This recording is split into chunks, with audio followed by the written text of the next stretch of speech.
have two other speakers that came last time we had a city council meeting and they weren't able to speak because of the time. So I was wondering if we could allow Lelani Clark and Rosa Leal to speak here tonight. That's okay. And they were both here last time. They were both here Yes. last time. Okay, I'm going to allow that because they were here last time, and I appreciate you letting me down. So let's finish with those two and then we'll move on. Thank you.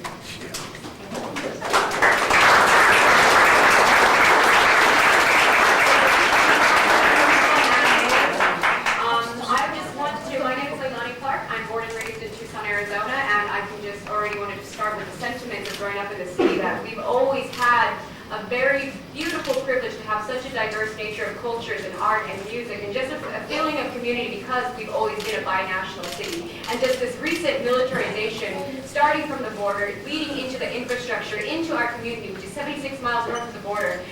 What happened on October 8th is a direct display of the violence that takes place when you have this collaboration between local law enforcement and military. Department of Homeland Security is military. They have no independent oversight.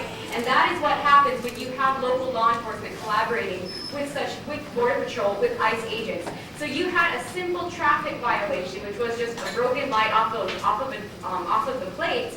It became a horrific war scene almost. I was one of the people that was pepper sprayed, point blank in my face, 4 feet. There was a really publicized picture that came out the next day on the Arizona Daily Star, and I can pass this around if you would like. And it shows as we are actually leaving the area from our peaceful protest, and this was actually after Rosa Leal was taken, again, there was no context for her to be taken from that scene. There was no reason at all for her to be taken by Border Patrol that night.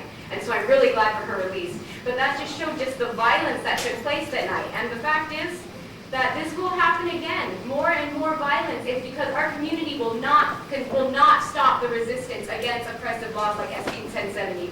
Dr. Martin Luther King said, one has a moral responsibility to disobey unjust laws. And that is what our community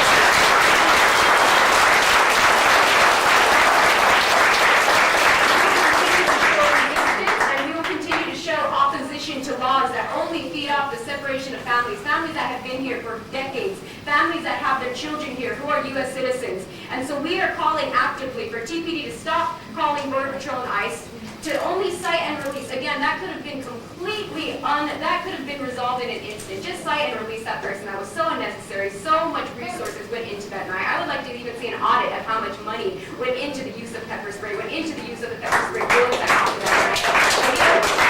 And when we were dispersing the area, and that's when we were pepper sprayed with no warning, no officers. It was Officer Lutman, who you actually see her following us as we're going onto the sidewalk, leaving the scene, and just no spray, nothing whatsoever, saying that if you do not leave the area, we will be forced to use force. There was nothing, no discretion like that whatsoever.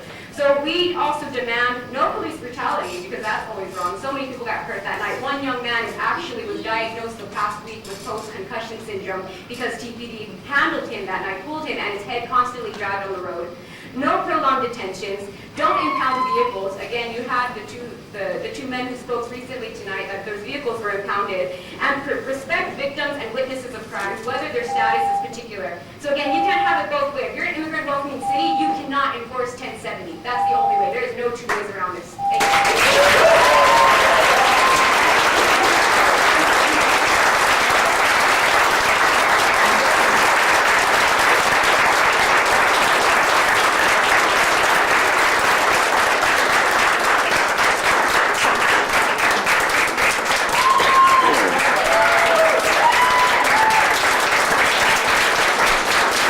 Keep it going.